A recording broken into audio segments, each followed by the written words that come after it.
Hello everyone, my name is Griff. I am back off the trails of chapter 21 part 2, and boy oh boy do we have a chapter recap today. I just finished playing through it myself. If you haven't played through it, I suggest you do, because it's probably going to be very important not only for the upcoming banner for the gala, but also for the anniversary raid event, which is supposed to have two parts. And I think I have an idea what those two parts are going to be. So yeah, this is going to contain spoilers for chapter 21. So if you haven't played it yet, you should. It's very fun. Yeah, so at this point, I hope everyone who hasn't played it is clicked off. Let's just get into it. So we pick up from the previous chapter, which I believe is here. I believe it ended here, where you end up fighting the, maybe it ended, I don't remember where it ended, to be completely, I think it ended, maybe it ended here. I think it ended, yeah, it ended here. Starts right here. So essentially what you have is you have Ilya stepping in, and she basically reveals that she was the one who kidnapped Zethia at the end of the chapter, kidnapped, quote unquote, in order to talk to her about the future. And essentially, the reason that Zethia has to stop Nedrick from getting the Dawn Shard is that he is going to give everyone in the world the power of shapeshift. So essentially his idea is that if the people in this world are weak, you know, kind of similar to bulk mentality and some of the things that he was saying, people in this world are weak. If I give them the power, then, you know, people will be able to have their own aspirations, have their own wills, and act upon them. So he's trying to do the Dawn Shard to give his past self the ability to basically just change how people act currently and give them the power of shapeshift. To which Ilya and Zetha basically say, no, if you do that, then there's going to be a bunch of people, and actually Valak steps in here saying, if you do that, you're just going to end up dying, and everyone's going to, or everyone else is just going to end up dying, and the only people that are left are going to be the people who can handle it. And everyone's basically just like, I'm okay with that. So obviously they need to stop him, but Nedrick ends up being able to go back and be able to gain the power of the Dawn Shard.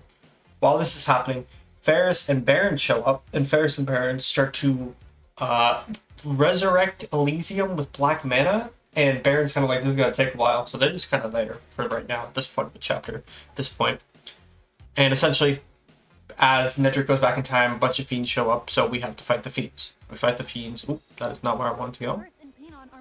Whoops. Go back to chapter 21.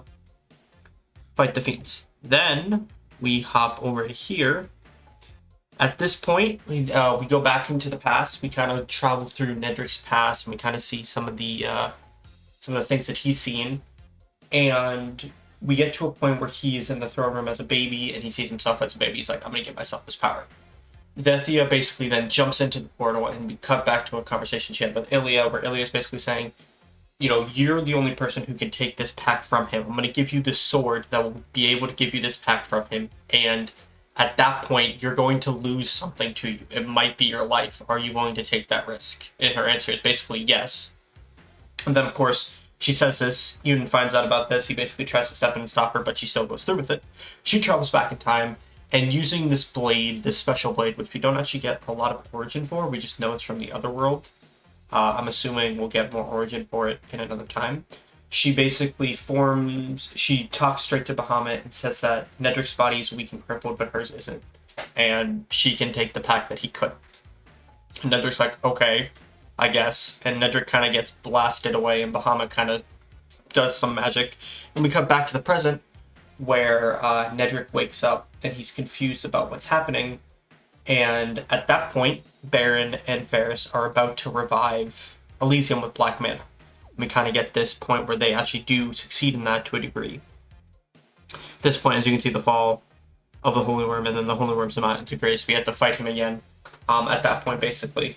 But what happens before we're about to fight him is Zethia steps in, who is now wielding a sword and has this sort of like black dragonish attire, and is also blind. So we actually get this blind, powered-up form of Zethia, who I believe is going to be our Gala Adventure. It's pretty obvious she's going to be our Gala Adventure. She's the only new unit that was revealed during this chapter.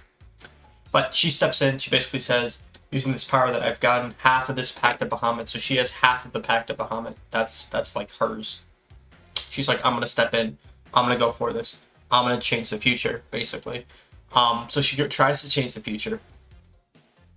And before this happens, before she steps in, Zena has a conversation with Jin Lorda where she basically says that even if Nedrick succeeded in this power, in what he's trying to do, it wouldn't change our timeline. It would just change a different timeline, and then our timeline would be basically doomed to be in the fate of whatever the effects of those repercussions were. Our timeline wouldn't be saved. You would just create a branching reality. And then Jin Lord is kind of like, yeah, but he kind of got the power to change the future, so that's fine at that point. They strike down Elysium, and Farron and Baron are like, all right, well, Elysium's gone now, so we gotta go on our own way. And the tree starts to crumble. As the tree starts to crumble, Audric and Gatov confront Farron with Jin Lorda and Nedrick, and Ferris reveals that Ferris, the character Ferris, had been dead this entire time. And the protogenitor, the original human, the counterpart to Bahamut, is actually in the form of Ferris for a while, and has been in the form of Ferris for a while. So we kind of have all these pieces coming into play. We have the protogenitor, who is basically controlling Ferris's body, the will of Ferris, the flesh of Ferris, as well as the power that Baron has. We have Bahamut, who is I believe the Genesis worm, or the origin, rather, who is basically just kind of has these two different pacts. Now he kind of has a pact with Zena, or Zethia rather, he has a pact with Nedrick. And then we also have Elysium, who is the custodian of the world, who is kind of like the lesser of the three. He's under those two, but he was corrupted at that point with black mana, and now he seems to be okay, from what we can tell. But as we get to the approaching battle, basically, as the tree collapses, Alex and Shell basically have a conversation about who Audric is, because Audric reveals that he's actually their parent, that he's actually Aurelius, and Val's basically like, our father's dead. Whoever is there is not our actual father, but he is part of, like, he's basically like, our father is dead, but that doesn't mean, the person who our father was is dead, kind of. It was a weird kind of moment, but it was basically just like, as long as we remember the teachings of our father, we'll be fine. Which was a pretty cool moment, and Shell kind of agrees with him.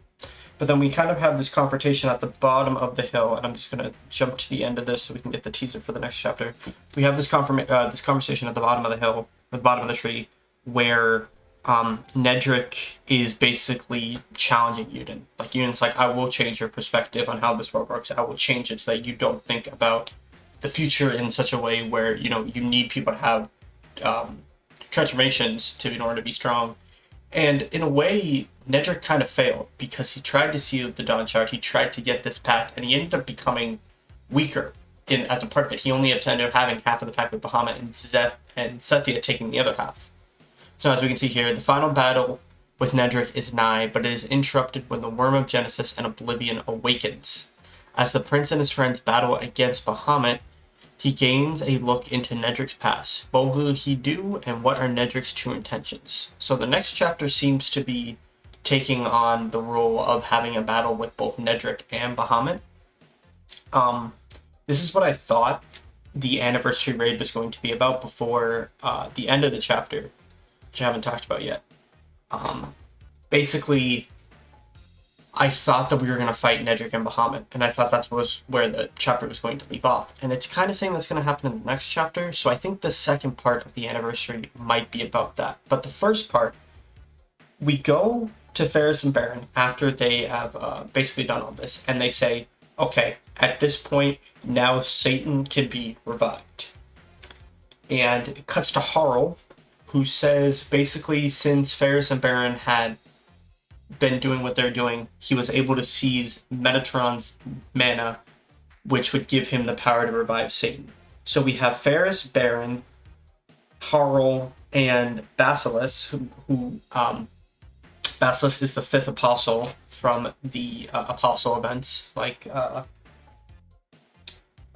Peon and Nevin are. And basically they're talking about reviving Satan. So it seems like the anniversary raid event, based off the fact that we've had this 40-day event going on, based off the fact that all these characters are talking about Satan now and, kind of contemplating the power of Satan in this context. It seems like the anniversary event, at least the first part, will be about Satan being revived. So it'll be interesting to see. I hope we see Basilisk. I hope we see Haro. I hope we see, Nedrick and Farron and Baron. Ferris and Baron, rather, as part of this. But it was a cool chapter. There was a lot of reveals in this chapter. It was a good anniversary chapter, I should say. Because it really did move really did move the story forward. More so over, I think that as this chapter says here, the final battle with Nedrick is nigh. I think the next arc is going to be about the Archangels, obviously since they're playing on Satan now, and also the redemption of the Agito and Nedrick. So I wouldn't be surprised if in the next month or so, or the next couple months, we saw the Agitos becoming better people.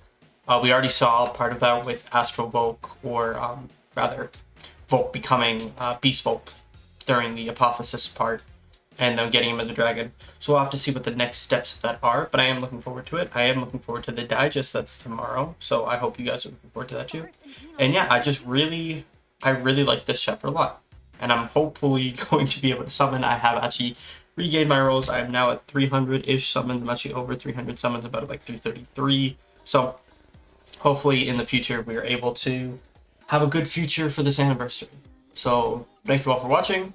Thank you all for staying with me and giving my impressions of the chapter. And I hope you guys liked and subscribed and commented, and I'll see you guys next time.